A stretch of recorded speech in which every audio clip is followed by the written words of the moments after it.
Bien, buenas tardes a todos, profesores, estudiantes y público en general. Eh, soy el profesor Luis Ensperger, soy el secretario académico también de la facultad y en ese cargo, digamos, voy a ser responsable de moderar la actividad académica que nos convoca hoy día. Específicamente vamos a presenciar el seminario de facultad del doctor Fernán Federici, quien en junio de este año, el 2021, cumplió 6 años desde su nombramiento como profesor asistente y quien está además asociado al Departamento de Genética Molecular y Microbiología. El seminario, específicamente, tendrá una duración aproximada de 45 minutos, el que va a abordar principalmente los logros científicos del profesor Federici, y podrá tocar brevemente otras labores de docencia y de extensión. Luego de terminada la exposición, va a haber un periodo de cerca de 20 minutos para preguntas o comentarios por parte de los oyentes virtuales o espectadores virtuales. Y dicho eso, cedo cordialmente la palabra al profesor Federici para que presente su seminario titulado Biología Espacial de Redes Genéticas Sintéticas, de lo individual a lo colectivo.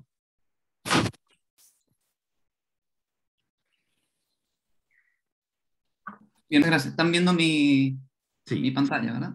Sí. Perfecto. Sí, en un formato, no sé si es el que quieres el formato. No, Fernán, no estás en presentación. Okay. Estás con dos pantallas, ¿no? Sí, ahora sí, ¿no? Ahí sí. ¿Ahora sí? Dale. Ahora sí. Bueno, muchas gracias por la presentación. Sí, el título de mi charla es Biología Espacial de Redes Genéticas Sintéticas, de lo individual a lo colectivo. Nuestro grupo trabaja en el área de la biología sintética, que es una disciplina que se desarrolla en la intersección de la biología con la ingeniería, y en la cual podemos identificar diferentes áreas y niveles de abstracción en el trabajo, desde componentes de ADN hasta caracterización de piezas individuales y sistemas o circuitos genéticos más complejos, y el nivel superior que tiene que ver con la multicelularidad, que es un área de especial interés para nuestro grupo. En la charla que me tocó dar en el 2018 abordamos algunos de estos temas, haciendo foco en la caracterización de componentes y partes biológicas. El día de hoy me gustaría abordar lo que hemos hecho desde esa fecha hasta hoy, abordando principalmente la ingeniería de sistemas multicelulares y algunas de las capas inferiores que tienen que ver con ensamblaje de ADN y otro tipo de tecnologías. Y de aquí el título de mi charla, Biología Espacial de Redes Genéticas Sintéticas, y de lo individual a lo colectivo, si bien tiene mucho que ver con la primera parte, que son procesos emergentes y colectivos, hace más referencia al uso de tecnologías abiertas para el desarrollo cooperativo y abierto de tecnologías. Entonces, ya entrando en la primera parte de redes genéticas sintéticas y su biología espacial, si vemos en el área de la biología sintética, podemos identificar rápidamente un fuerte desarrollo en circuitos genéticos que buscan hacer procesamiento de información, pero algo que los destaca en particular es el uso de componentes universales, es decir, piezas que son caracterizadas y usadas de manera universal para ensamblar circuitos de mayor complejidad. Quizás uno de los casos más emblemáticos, uno que nos gusta mucho, es este trabajo de Cello, del lab de Chris Boyd, donde Cello te entrega una secuencia de ADN en respuesta a una petición de, bueno, necesito un circuito con estos inputs, con este tipo de comportamiento. Obviamente puede entregarme esa secuencia de ADN porque antes contaba con información de cada uno de estos componentes y algunas restricciones de incompatibilidad, etc. Y lo que busco rescatar con esta diapositiva es justamente esto, de que la biología sintética se enfoca en desarrollar sistemas de mayor complejidad, pero siempre tratando de tener una caracterización de los componentes y una cierta modularidad. Independientemente de si estemos de acuerdo o no que las puertas lógicas sean el mejor formalismo para abordar la ingeniería de la biología, sí, por lo menos de nuestro punto de vista, rescatamos este diseño modular y la caracterización para hacer un diseño más informativo. Ya entrando en lo que tiene que ver con multicelularidad, hay muchos desarrollos y había un especial énfasis en el último tiempo en desarrollar, hacer ingeniería de morfogénesis, donde podemos ver que se han utilizado diferentes modelos de tomados prestados, por ejemplo, de la biología del desarrollo, como es el modelo del French Flag, con morfógenos y circuitos que, digamos, toman estas señales continuas y las transforman en discretas, o reacciones y difusión, como patrones de Turing, o fenómenos más mecánicos. Acá vemos un ejemplo de un trabajo que hicimos con Tim Rutch y Paul Steiner hace unos años sobre patterning mecánico en biopelículas bacterianas. Y también en este contexto hemos visto cómo... Bueno, se quedó pegado. Déjenme... No sé por qué no puedo...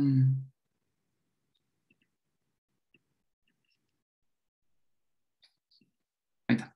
En este contexto, junto al estudiante, bueno, ahora doctor, Kevin Simpson, empezamos a conversar sobre la posibilidad de patrones o estructuración de poblaciones bacterianas isogénicas, pero a partir de interacciones metabólicas, es decir, donde células puedan, digamos, interactuar unas a otras, es decir, bueno, yo estoy produciendo componente A, vos producís componente B, intercambiar esos componentes y eso que lleve a un cierto patterning en estas poblaciones bacterianas. Como vemos acá en colonias bacterianas, donde algunos usan glucosa, otras usan acetato, que es una partición que ocurre en estas comunidades, y también un poco con input desde este trabajo donde combinando diferentes ausótrofos se llegan a diferentes atractores dinámicos estables, donde intercambian, por ejemplo, bacterias que intercambian diferentes aminoácidos según la ausotrofía y generan dinámicas más estables. Dentro de este contexto, con Kevin nos empezamos a preguntar qué pasa, por ejemplo, en las células del mesófilo o poblaciones isogénicas con respecto al uso de ciertos metabolitos, si se forman algunos patrones, cuáles son esos patrones espaciales, cuál es el comportamiento de escala, porque no lo podemos observar. Por ejemplo, si tomáramos una hoja de las plantas, es muy difícil acceder a ese tipo de patrón de cuáles son los estados de esos circuitos génicos. Es así como nos asociamos con el lab de Juan Kimmer, que trabaja en física estadística, que justamente se enfoca en el uso de teoría de probabilidades para abordar problemas que tienen que ver con esta emergencia de patrones macroscópicos a partir de fenómenos más definidos por reglas más microscópicas. Y en particular empezamos a usar el modelo de Ising, que es un modelo que siempre le he tenido he tenido mucho interés por este modelo, y creo que ha estado presente en la mayoría de nuestras conversaciones con Juan desde que lo conozco, Juan Kimmer. Y para entender el modelo de Ising, es un modelo que viene de los años 20, 1920, que se usó para entender sistemas ferromagnéticos, transiciones de fases continuas. Y para entenderlo, imaginemos un látiz de un modelo de Ising en 2 dimensiones, un látiz cuyas posiciones están ocupadas por espines que tienen un cierto dipolo magnético, o que pueden ser, en nuestro caso, redes genéticas sintéticas, acá ejemplificadas con una flecha roja, una flecha verde. Hay una vecindad para cada una de estas partículas, es decir, si miramos la focal ahí en verde, con 4 vecinas norte, sur, este, oeste. Y el modelo de Ising define un hamiltoniano para ver la energía del sistema. El sistema va a tratar de minimizar esta energía alineando los espines en la misma orientación. Es como pueden ver ahí en ese hamiltoniano, si tuviéramos 2 espines con signo negativo, ayuda a minimizar la energía, o 2 con signos positivos. Se evalúa en los diferentes vecindarios y con eso me ayuda a definir cuál es el tipo de configuración más probable de encontrar. Y cuando hablamos de probabilidades, hablamos de la distribución de Boltzmann, donde podemos ver cómo esta queda definida, la probabilidad de que yo encuentre esa configuración con una energía, pero también con una temperatura, que yo creo que es lo más importante de ver en esta parte. Z es la función de partición, son toda la suma de todas las energías, que es un poco para normalizar entre 0 y 1 estas probabilidades, pero lo más importante es esta interacción entre la temperatura y la energía, que lo que me permite ver en el modelo de Ising es que, por ejemplo, a altas temperaturas hay muy poco acople, que está dado por ese J que ven ahí en el hamiltoniano, el exchange interaction, que por simplicidad vamos a asumir que es 1, y que contrarresta ese acople, es decir, a altas temperaturas los espines están libres de escoger cualquiera de los estados es igualmente probable para cada spin. A baja temperatura se habla de que hay un quiebre de simetría, hay una magnetización espontánea, estos son materiales ferromagnéticos, entonces imaginen que el sistema va a ir a parar hacia todo rojo o todo verde, porque definido principalmente por el hamiltoniano al tener una temperatura muy baja. Pero a nosotros lo que más nos interesa es la temperatura crítica, donde, como pueden ver ahí, aparecen patrones tipo fractal, aparecen clústeres que percolan todo el sistema, aparecen correlaciones a larga escala, y si recuerdan, una de las preguntas que teníamos con Kevin era, bueno, si estas células se acoplan entre ellas metabólicamente a través de estas señales que difunden, ¿sería posible tener patrones a larga escala o son solo patrones de corta escala? ¿Sí? Ok. Entonces, con eso en mente, abordamos el problema de estas redes genéticas sintéticas y su biología espacial, haciéndonos la pregunta si estas redes genéticas biestables, es decir, con dos estados que vamos a asumir acá rojo y verde, que estén acoplados por una señal que está limitada por la difusión, se puede organizar en estas escalas de largo alcance definidas por el modelo de Ising. Para hacer esto utilizamos, era muy difícil estudiar esto a sistemas como las plantas, por ejemplo, sistemas naturales, pues no conocemos todas las interacciones. Tomamos un enfoque más sintético hacia el problema y utilizamos redes genéticas sintéticas y un modelo que se utiliza mucho en ecología espacial, que estaba siendo usado en el modelo de Juan, que es de Contact Process, donde simulamos colonias de manera numérica que van creciendo, colonizando espacio y adquiriendo diferentes estados según cuál es el estado de las células vecinas, como habíamos visto en el modelo de Ising recién. Una de las cosas que teníamos que hacer era encontrar primero una señal que difundiera. Fuimos a buscar homoserine lactons, que son las lactonas usadas por Quorum Sensing en las gram negativas. Ya la habíamos usado con anterioridad en esos dos papers. Teníamos señales que eran ortogonales, es decir, que no se cruzaban las señales entre ellas, usaban un canal de comunicación que no había crosstalk, y nos permitía tener dos señales diferentes para el estado rojo y para el estado verde. Después podemos ver los diseños genéticos, son un poco complejos de explicar, así que prefiero explicarlo de una manera esquemática. Si tenemos el estado rojo definido por una proteína fluorescente roja y el verde por una verde, y tenemos un represor para uno de los estados, por ejemplo, represor 1, el otro estado no puede estar presente, es como un toggle switch. Y además, cada uno de los estados están acoplados por estas señales que difunden, es decir, si soy rojo, soy verde, inhibo el otro estado y le digo a mis células vecinas tienen que ser igual que yo. Cuando pusimos estas células en cultivo líquido, estas son Escherichia coli, lo que pudimos ver es que, por ejemplo, si uno empieza con todas las células en verde y empieza a aumentar la señal de C6, hay una concentración de C6 donde hay un cambio de estado, es decir, el acople estaba funcionando. Y bueno, si empezamos en verde y empezamos a agregar C12, que es la señal de ser verde, no pasa nada, solo a altas concentraciones se ve como esa pancita hacia abajo, pero tiene que ver un poco con toxicidad, pero no vamos a usar esos niveles de señal. Y con eso entonces podíamos ver que estos estados eran capaces de acoplarse. También vimos en una configuración antiferromagnética, que no expliqué antes por simplicidad, pero se basa simplemente en que el acople es el opuesto, es decir, yo le digo a mis células vecinas, ustedes tienen que ser distintas a mí. Aquellos que trabajen en biología del desarrollo, esto le hará resonancia con el sistema de Notch delta, por ejemplo. Y lo que esto involucra es un cambio en el signo de J. Entonces ahora, para minimizar el hamiltoniano, necesito que las células de los estados estén en alineamiento antiparalelo, es decir, contrario a lo que al spin focal que estoy revisando. Fuimos a probar esto de Escherichia coli, lo que ven ahí es antiferro y ferro arriba. Cuando ven reporter 1, reporter 2, se refiere a que invertimos los estados para que no hubiera un bias ahí por alguna de las proteínas fluorescentes que estuvieran generando algún artefacto en los experimentos. Y fuimos a medir correlación espacial, que en palabras simples es qué tan acoplado, qué tan correlacionados están dos estados a medida que yo me empiezo a alejar con un radio. Lo que ven ahí en rojo y en azul es para ferromagnético 1 y 2. Y lo que ven más que decae más rápidamente es el antiferromagnético, y el inset que ven ahí en grande zoom son las trazas individuales de las colonias antiferromagnéticas, para que puedan ver justamente cómo hay anticorrelación a medida que yo aumento este radio. Pero algo que identificábamos acá era que había esta especie de fractales generados por una interacción mecánica debajo del sistema, como si hubiese una convección mecánica por debajo de la interacción química de estas redes genéticas sintéticas. Algo que con Tim Rach y con PJ estudiamos hace unos años, que tiene que ver con la generación de fractales a partir de la forma en la que crecen las células, al ser elongadas en forma ROT y dividirse siempre en ese mismo plano, generan estas inestabilidades y este fenómeno de fractal, ¿no? Entonces lo que hicimos fue buscar células que no tienen esto, que son unas mutantes que se dividen en cualquier dirección y no tienen esta dimensión fractal, o la tienen muy, muy minimizada. Y en ese caso ahí sí se parecían mucho a nuestras simulaciones de contact process, de nuevo, ferro, antiferro, reporter 1, reporter 2.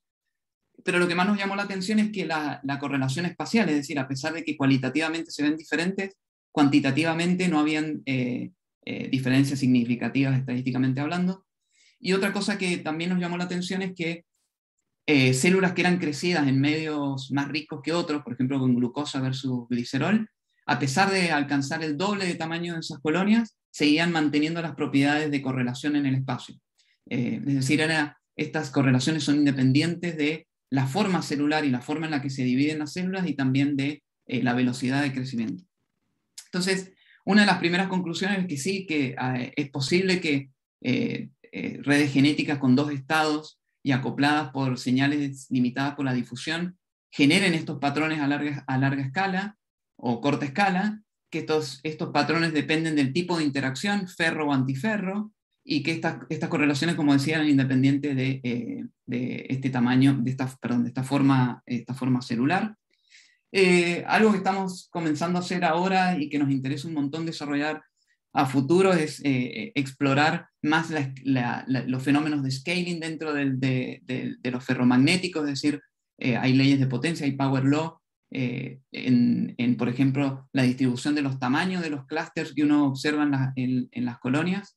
Y algo que no mencioné, pero que el modelo de Ising ha sido muy utilizado para estudiar criticalidad. Dentro de la transición de fase hay fenómenos de criticalidad y universalidad de clase que se refiere a diferentes sistemas, independientemente de su naturaleza, que ofrecen relaciones entre sus cantidades, por ejemplo, magnetización versus la temperatura crítica, y otras relaciones que tienen exponentes, como estamos viendo acá, por ejemplo, en este caso, ahí está en escala log-log, entonces la pendiente es el exponencial de esa power law, y esos exponentes universales un poco clasifican estos sistemas independientemente de su naturaleza, que presentan los mismos exponentes, pero no podemos hacer eso hoy porque no tenemos cómo mover el sistema dentro y fuera de esta cercanía de la criticalidad. Y para eso, lo que deberíamos ser capaces de hacer es poder mover el sistema dentro de lo que mostraba al principio en el modelo de Ising de orden y desorden y criticalidad, que es lo que puede hacer la temperatura, ¿no es cierto? Es decir, el parámetro de control que me permite ver estos diferentes comportamientos. Después podemos hablar más de algunas ideas de lo que estamos pensando, cómo poder manejar el acople, el efecto que tiene la temperatura sobre el acople en el modelo de Ising, pero desde, digamos, el equivalente biológico de cómo poder mover y regular, tunear ese acople entre las células. Ahora, yo les contaba, también estoy en el departamento de Ingeniería Biológica y Médica, biología sintética también se trata de ingeniería, y la patita ingenieril del proyecto nos empezamos a preguntar, bueno, si podemos tomar colonias o poblaciones celulares y cambiarlas del orden al desorden o a criticalidad, esto puede tener aplicaciones en diferentes campos. Por ejemplo, en biopelículas, tener una división de labor es muy importante en el espacio. Tener fractales optimiza esa interacción entre dos estados celulares, por ejemplo. Y otra manera de hacerlo, que yo no lo dije, todo lo que hablé hasta acá, es asumiendo que no hay un campo magnético externo en el modelo de Ising teórico, ¿no? Pero lo podría haber, y este es un caso, lo que muestro a la izquierda, del lab del grupo de Alan Hastings, donde estudia plantaciones de pistachos, no me acuerdo cuál es cuál, pero asumimos verde, alta producción, amarillo, poca producción, y pueden identificar, no sé, año 2005, 2006, hay una homogeneidad en cuanto a la producción de pistachos en esta plantación, Pero, por ejemplo, en el año 2004 vemos que aparecen fenómenos tipo fractal, ellos los estudian y los modelan con Ising, asumiendo estos dos términos dentro del hamiltoniano, donde, digamos, hay un balance entre la fuerza que ejerce esta interacción entre las partículas, los pistachos, en nuestro caso las células, y un campo magnético externo, que en el caso de los pistachos puede ser, no sé, el clima, las condiciones atmosféricas del suelo, etc. En nuestro caso, lo que tratamos de hacer es que eso pueda ser un input trivial, algo como luz homogénea sobre toda la población. Es decir, un poco tener un input de control sobre el sistema, que sea un input trivial que yo pueda controlar como con luz y optogenética, como están viendo en ese aparato ahí, pero que a mí me permita obtener patrones no triviales, como son estos fractales, estas correlaciones de larga escala. Y esto lo estamos haciendo con este aparato de optogenética. Lamentablemente acá está en rojo y verde, pero no tiene nada que ver con los estados, tiene que ver con el tipo de luz. La luz verde induce genes, la luz roja los apaga. Entonces, lo que estamos pensando y estamos tratando de desarrollar junto a Isaac y más colaboradores es de llevar el sistema, generar un estado con luz que haga las veces de la función que tiene en términos del campo magnético en el modelo de Ising más completo. Esto que estamos viendo acá de optogenética se construye como de manera modular sobre un aparato que nosotros ya teníamos, que es el FluoPy, un instrumento de Open Hardware para ver fluorescencia. El otro día tuvimos una jornada de docencia y pudimos abordar varios de estos instrumentos de libre acceso que pueden ser utilizados para docencia. Lo que están viendo acá es que nos permite ver a diferentes escalas, a escalas de una colonia o de una placa entera, como ven a la izquierda, donde células rojas, poblaciones de células rojas envían señales lactonas que empiezan a difundir en el espacio, y las verdes responden. Decía, con este dispositivo que denominamos FluoPy, Isaac y Tamara, bueno, obtuvieron un premio como hardware del año dado por PLOS. Ha tenido muy buenas citaciones, Altmetrics también, pero lo que más nos interesa es que el aparato se ha usado en Inglaterra, en España, en Canadá, bueno, en Chile en colegios, y se utiliza, ¿por qué? Porque es un hardware open source. ¿Qué quiere decir esto? Que hay una licencia abierta que establece las reglas para que cualquiera pueda utilizar y fabricar este aparato. Están los archivos de diseño disponibles para que cualquiera pueda fabricarlo sin necesidad de tener que hablar con nosotros, están documentados, etc. Y esto ya tiene que ver con la segunda parte de la charla, que es esto del individual a lo colectivo, y que entra de lleno al imaginario de ciencia abierta y cómo ha ido incorporando poco a poco esta idea de tecnologías abiertas más allá del free software, e incluyendo también los equipos y ojalá algún día las herramientas biotecnológicas, y empezar a considerar la ciencia abierta no como una caja negra que digamos exuda papers abiertos o no, datos abiertos o no, sino que nos permita acceder a la infraestructura que genera el conocimiento. Es decir, déjame entrar a el instrumental y tener mis propias preguntas, y hacer mis propias preguntas y generar conocimiento desde mi perspectiva. Y es ahí donde el Open Hardware tiene un rol fundamental. De nuevo, cuando hablamos de free, libre y open source, no estamos hablando de free as freedom, estamos hablando de free as freedom, no de free as free beer, como dice Richard Stallman, que significa que se pueden generar nuevos tipos de transferencia tecnológica, nuevos tipos de desarrollos comerciales a partir de tecnologías abiertas, como son algunos de los ejemplos que que muestro ahí. Algunos, como OpenTrons, han sido muy, muy, muy renombrados en el contexto de la pandemia. Son robots para manejo y pipeteo de pequeños volúmenes. En nuestro caso, IOLab y Gaudí Labs, que han sido muy importantes para nuestro trabajo en docencia, que voy a mostrar brevemente en una diapo al final. Nuestro grupo es parte del Global Open Science Hardware, que es un movimiento que trata de hacer ubicuo el hardware científico abierto. De hecho, esta foto que ven acá es de una reunión que tuvimos en el 2016 acá en Chile. Bueno, este movimiento, además de las reuniones presenciales, tiene una hoja de ruta con diferentes actividades y working groups, como por ejemplo que tiene que ver con trabajar con oficinas de transferencia tecnológica para incluir en el portfolio de estas oficinas las licencias abiertas como una herramienta más, un mecanismo más de transferencia tecnológica.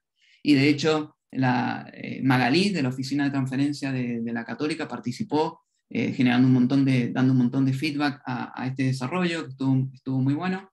Y nosotros trabajamos con diferentes tipos de hardware, en colaboración con mucha gente, en especial con Felipe Núñez y Boris en el departamento de Ingeniería Eléctrica, también con Axel, con IO Lab, para desarrollar diferentes dispositivos, algunos para dar clases como mini floppy, otros para ensamblar ADN, otros para amplificar ADN con reacciones isotermales, enseñar cómo amplificar ADN con OpenLAM. Y esto, si bien reduce los costos, tiene que ver con algo que va un poco más allá, mucho más allá de solo reducir los costos. Tiene que ver con autonomía, con soberanía tecnológica, que está muy discutido en estos tiempos. Y para abordar este punto, muestro este ejemplo. Esta caja que se ve acá es Opera. Cuando estábamos en Inglaterra, Jim compró Opera, no me acuerdo dónde lo compró, de segunda mano, y nos decían, bueno, no, con este aparato ahora van a poder hacer de todo de manera automatizada, va a sacar fotos, va a hacer todo, y les va a entregar los datos. La cosa es que nunca se pudo hacer andar el famoso Opera. Terminó siendo, no sé, le apoyaban carpetas arriba, estaba ahí como en el medio del laboratorio, y siempre me llamó la atención porque de verdad que parecía como un objeto caído de otra civilización, algo que un amigo llamaría OVNI, objeto tecnológico no identificado. Porque no había una comunidad detrás de esto que me permitiera entender cómo programarlo, cómo hacerlo andar. Nunca funcionó, era como un aparato que nunca funcionó. En contraste a esto, les muestro el proyecto de White Rabbit en el colisionador. Dentro de unas semanas vamos a invitar a Javier Serrano, que va a dar una charla sobre este proyecto, el White Rabbit, que utiliza totalmente open source hardware, firmware y software para principalmente lo que tiene que ver con la sincronización de la obtención de data en el colisionador. Y resalto en amarillo lo que dice ahí: está comercialmente disponible de diferentes vendedores. Es decir, acá la pregunta no tiene que ver con el costo, tiene que ver con la autonomía. Para un proyecto tan importante y patrimonio de la humanidad como el colisionador, no puede depender de una empresa para sus herramientas, su infraestructura. Y eso nos hace pensar, si el colisionador tiene esta postura, ¿qué queda para el resto de las cosas? Y más para lo que nos toca a nosotros, que tiene que ver con la biotecnología y con la ingeniería biológica. Y esto lo planteo como una pregunta, tampoco es que tenga la respuesta. Y permítanme presentar 3 proyectos que van un poco en esta línea, salvando las diferencias obviamente de importancia con el colisionador, sino más bien en la narrativa, comenzando con el de Loop y ULoop y Reclone. Loop es un método de ensamblaje de ADN que desarrollamos con mucha gente, pero principalmente con Bernardo Pollack, para plantas.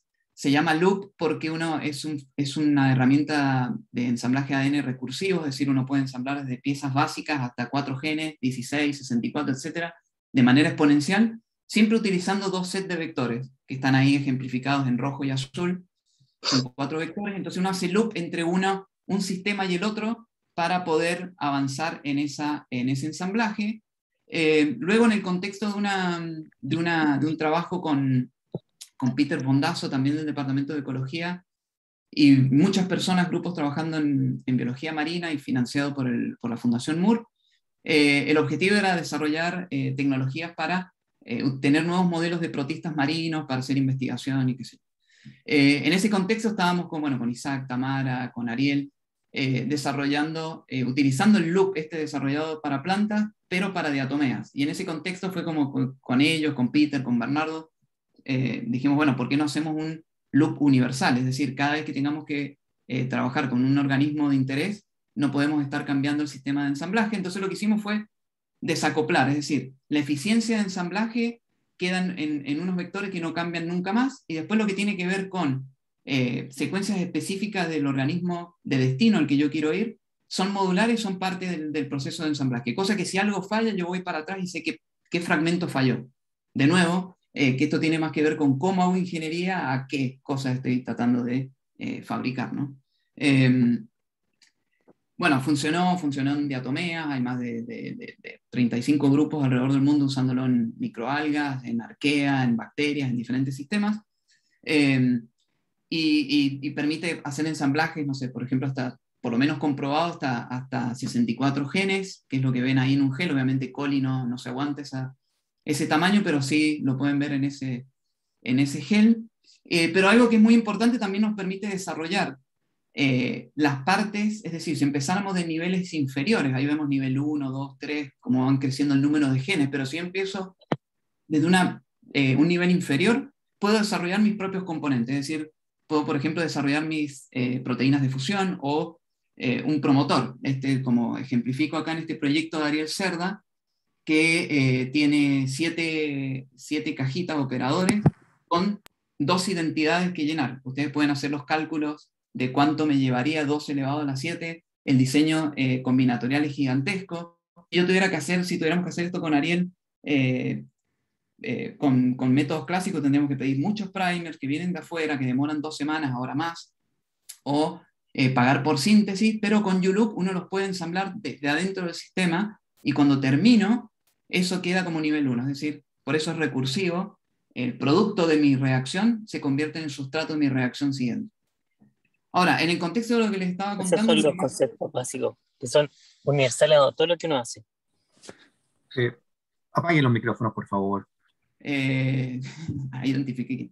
Entonces, lo que más nos interesa es cómo este sistema es universal, porque también conversa con repositorios y con partes básicas que están en otros laboratorios, en otros refrigeradores, usando otros sistemas, y son compatibles, es decir, es universal también en este sentido, y es libre de uso, es decir, los vectores que nosotros usamos, los backbones de estos vectores, por ejemplo, Picambia, viene de un proyecto que tiene una licencia que es de libre acceso, es decir, yo lo puedo compartir con más laboratorios usando esta herramienta que se llama OpenMTA, que quienes hayan utilizado el clásico MTA, este OpenMTA me permite redistribuir estos materiales a otros laboratorios. Es decir, para lograr esta descentralización y esta autonomía en cuanto a este tipo de herramientas, es muy necesario que todos los usuarios puedan intercambiar estas piezas y estos vectores, es decir, tener como un refrigerador distribuido de componentes. Y esto fue muy importante para lo que vino después Henry Clown en el contexto de pandemia. Acá nos asociamos a trabajar con Jenny Molloy, del Departamento de Ingeniería Química en la Universidad de Cambridge. El Open Bioeconomy Lab tiene colección de enzimas que ya están fuera de patente. En el contexto del proyecto Free Genes, lo que se hizo fue tomar toda esta colección, hacerla compatible a YouLoop y sintetizarla. ¿Por qué la sintetizamos? Porque hay 2 barreras a esta libre distribución de herramientas. Una son las patentes, que obviamente son las restricciones más obvias, y la otra es el MTA. Algo puede estar fuera de patente, pero si yo firmé un MTA donde dije que no iba a redistribuir el material, no puedo redistribuirlo, ni puedo pasarlo, por ejemplo, a una empresa. Pero si el material nace de una máquina, es decir, si es sintetizado de cero, ya no está, limitado por un MTA. Entonces eso se redistribuye con un OpenMTA, es decir, nace de libre redistribución. Bueno, dentro de este proyecto hemos trabajado en muchas cosas, principalmente en colaboración con el grupo de César, purificando y produciendo estas enzimas de manera local, como ven acá en este proyecto en colaboración con Alivectas, para reacciones isotermales, es decir, en lugar de usar PCR, se usan reacciones que funcionan a una sola temperatura, en este caso LAMP, con enzimas producidas de manera local, también con colaboradores de Perú en el contexto de un proyecto ANID con CITEC. Estamos trabajando en otras reacciones isotermales, también RT, LAMP y RPA con enzimas Homebrew, junto a Rodrigo Gutiérrez y el grupo de César, también en cómo tener enzimas caseras para RT qPCR, es decir, cómo poder utilizar todos estos reactivos para tener una capacidad de respuesta. Nada de esto está certificado, es decir, han sido probados con muestras clínicas, pero no está certificado para uso en etapa de investigación. Y muchos grupos han hecho lo mismo, accediendo a estos ADNs de producción de enzimas off-patent, ya han desarrollado diferentes técnicas, y bueno, hemos colaborado semana a semana, hace 12 meses que tenemos reuniones Zoom con gente de todas partes del mundo donde compartimos información, hay un foro donde se comparten avances, etc. Es decir, esta autonomía y esta un poco soberanía tecnológica se logra con esta libre distribución y desarrollo descentralizado. Y hablando de descentralización, paso al segundo punto que tiene que ver con esa biología in vitro. Estos son sensores tipo RNA, se llaman TOHOLs, responden, por ejemplo, puede ser un gen de LAC-Z, que con un sustrato da una reacción colorimétrica, como ven ahí en rojo cuando está activo. Esta estructura de RNA oculta la unión a ribosomas, entonces, en presencia del RNA de interés, estas estructuras se abren y permiten la traducción, y en un sistema in vitro permiten generar esta traducción y ver este color rojo a simple vista sin la necesidad de usar aparatos. Esto se puede liofilizar, transportar a temperatura ambiente, pero fue desarrollado por el laboratorio de Keith Pardee en Toronto, pero utilizando sistemas Pure Express, que para nosotros son carísimos, entre 25 a 40 dólares por reacción, sumado al costo de envío en cadena de frío que viene de Estados Unidos, cadena de frío que no siempre se cumple, y llega algo que es muy caro y a veces no funciona.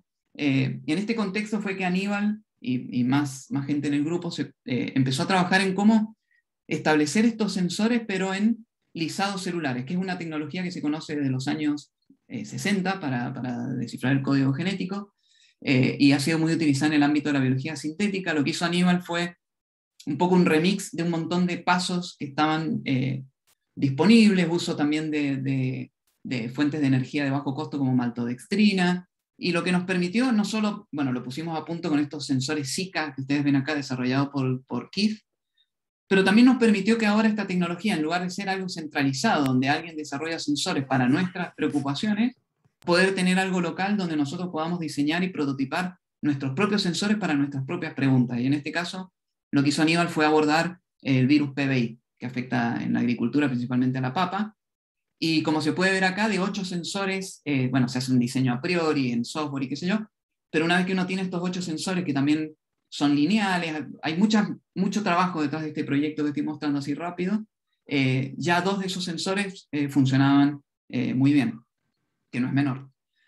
Si bien este paper lo aceptaron hoy, hace 3 horas, el protocolo de Aníbal ha estado online de libre acceso durante 3 años al menos, y esto nos ha permitido no solo que 7.000 personas lo vieran y interactuaran y lo usaran, sino también generar nuevas colaboraciones, como es este trabajo liderado por Fernando Guzmán, donde lo que se trata de hacer es, bueno, una vez que tengamos estos extractos, ¿cómo los puedo liofilizar sin la necesidad de un liofilizador que vale no menos de, no sé, $20.000 en el caso el que compramos nosotros? Usando sílice y sílica gel y una bomba de vacío. Y como ven ahí está la comparación de sensores positivos y negativos liofilizados y disecados. Es un trabajo en progreso. Y un poco en esta línea hay más trabajo que obviamente no tengo tiempo de mostrar, pero creo que esos 3 ejemplos dan una idea de la línea o de la narrativa de los problemas que tratan de solucionar desde el punto de vista tecnológico a problemas que a veces no son tecnológicos, son más bien, tienen que ver con una cuestión política, económica, social, geopolítica. Entonces, el desarrollo de este tipo de tecnología también nos ha involucrado en otro tipo de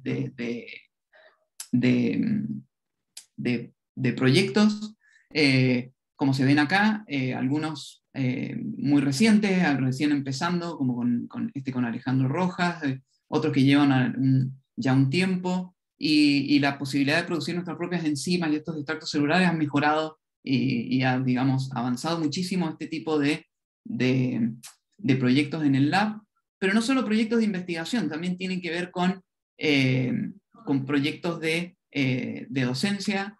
Y el otro día, el martes, cuando tuvimos esta jornada de docencia y de recursos educativos abiertos, pudimos ver estas cosas más en detalles, pero bueno, acá muestro de manera rápida. Cuando llegó la pandemia, lo primero que nosotros dábamos un curso muy basado en lo práctico, lo que tuvimos que hacer fue desarrollar estos prácticos para poder hacerlos en la casa. Y así fue como desarrollamos una caja al laboratorio, y la única razón por la cual pudimos hacer esto es porque ya estábamos en contacto con comunidades que desarrollan este tipo de herramientas, como ven ahí un termociclador que se maneja por USB. Y eso fue muy importante para nosotros pues nos permitió, por ejemplo, hacer RT-PCR en la casa, hacer reacciones isotermales para detección de transgénicos en la casa, tener enzimas producidas en el lab de César para enviar, a toda temperatura ambiente para que nada saliera de esa caja, todo volviera en la caja y no interactuara con nada en los refrigeradores ni nada. Y bueno, fue muy bueno, pero fue posible solamente por contar con todos estos desarrollos propios y estas cooperaciones con estos colectivos. Y es algo que nosotros venimos haciendo desde que estamos en Chile. Hemos hecho muchos talleres. Cuando digo muchos, son muchos. Hay años que hemos tenido, no sé, en total más de 250 personas inscritas a nuestros talleres en diferentes regiones. Por ejemplo, destaco allá abajo a la izquierda los talleres de verano que hacemos con Woody Kausel en la Universidad Austral, donde mezclamos un poco esta idea de open hardware, ensamblaje de ADN, este año con enzimas abiertas. Y esto nos ha permitido también trabajar con colegios, como es abajo a la derecha, el Colegio Blesgana. Ahí está Tamara, que fue durante varias semanas, estuvo trabajando en el colegio, donde tienen un Fab Lab, tienen un espacio de experimentación biológica. Y estos son actividades que enriquecen mucho nuestro trabajo porque aprendemos muchísimo. En esas interacciones hemos ido desarrollando diferentes soluciones para diferentes problemas, y esto fue destacado recientemente por 2 entrevistas que nos hicieron para hablar justamente de esto, de cómo estas tecnologías abiertas o do it yourself, DIY, pueden ayudar no solo a la ciencia, sino también a la educación. Ahora en el contexto de pandemia, pero como discutíamos el martes, a futuro, en otro contexto que tiene que ver con, en lugar de tener 50 alumnos rodeando una caja negra donde meto tubos y saco una reacción y saco datos, tener mini laboratorios que yo puedo desarmar, romper, entender cómo funcionan, aprender código si me interesa, aprender OpenSCAD para el desarrollo de estas estructuras 3D y imprimirlos, aprender open hardware, aprender cómo se hacen las enzimas, etc. Y que me permita un poco de manera más integral tener un acercamiento a la infraestructura de investigación. Y ya para terminar, me pidieron un poco también hablar de lo que sería como outreach, que siempre ha sido un término, outreach o difusión, que nos incomoda en el sentido de que más que tener actividades donde uno donde hace una actividad y algo difunde al medio, son más bien interacciones. Quizás outreach pueda ser más lo que muestro ahí, no sé, el Congreso Futuro, Explora o el Science Festival de Cambridge, pero lo que más nos gusta y donde más aprendemos son en cosas como eso que se ve ahí con el colectivo de arte metabólica, de fermentación y dibujo con microscopio, donde aprendemos de fermentación, aprendemos de artes, donde se generan discusiones que son muy enriquecedoras, y para nosotros, desde el punto de vista del laboratorio, lo que nos interesa es desarrollar, por ejemplo, microscopios que puedan ser utilizados en otros contextos. Y esto tiene que ver con que, para mí siempre la microscopía ha estado un poco limitada a las preguntas que nosotros tenemos dentro de la universidad, que son muy restringidas, porque son preguntas de un fondo, de una pregunta biológica, de una hipótesis, de un proceso de ingeniería, pero que a lo mejor esa exploración no sé, del micromundo, por llamarlo de una manera, podría ser mucho más rica si esa infraestructura de toma de fotografía, de microfotografía, es accesible a otro tipo de preguntas y a otras comunidades. Y de esa perspectiva hemos trabajado, bueno, no muestro acá, porque el martes ya mostramos algunos ejemplos de microscopios que se hacen con cámaras web, con impresión 3D, y también hemos tenido más, por supuesto, interacciones con otro tipo de proyectos donde a veces ha sido, no sé, podemos usar una imagen en el cover de ese disco que se ve ahí en gris, que arriba a la izquierda, que es una Colo Kitty, que es para un disco de Paulina Oliveros, quien lamentablemente falleció hace poco, que es una compositora muy, muy conocida, en especial en el área de la música experimental, donde uno dice, bueno, sí, por supuesto, todas las imágenes que nosotros sacamos están en base de datos que son de libre acceso, es decir, cualquier persona puede utilizarlas. Pero en otros tiene nos involucramos de otra manera, como es ese que está ahí de Sharada Mohanty, proyectos donde nos involucramos mucho más y otros que no tengo tiempo para mostrar acá, pero que vienen desde hace mucho tiempo, y que la microscopía nos ha sido un poco un nexo o un puente a poder generar esos diferentes proyectos. Bueno, termino obviamente agradeciendo principalmente, bueno, a la gente del grupo, están los nombres allá abajo, y tendría que agradecer a muchísima gente, pero quiero mencionar principalmente a bueno, Rodrigo, quien me brindó mucho apoyo cuando llegué a la universidad, prestándome espacio en su laboratorio, generando diferentes proyectos y diferentes postulaciones a fondo. Obviamente también el trabajo que hemos hecho en el último tiempo con César, que compartimos laboratorio en el IBM, y finalizar nombrando a Tim Ratch, a Juan Kimmer y a Yannicka Norlack, con quienes también nos une una amistad muy fuerte, y con quienes hace tiempo que trabajamos y esperamos seguir trabajando a pesar de los desafíos que nos encontramos. Como mostraron en la primera parte de la presentación, con Juan y con Yannicka estábamos tratando de formar algo entre los dos departamentos. Juan está en el departamento de física, y también combinando un poco este enfoque sintético hacia las preguntas biológicas y lo que tenía que ver más con ecología y con física, ¿no? Aprovecho de agradecer también a las fuentes de financiamiento, y bueno, y a ustedes por su atención. Muchas gracias. Gracias.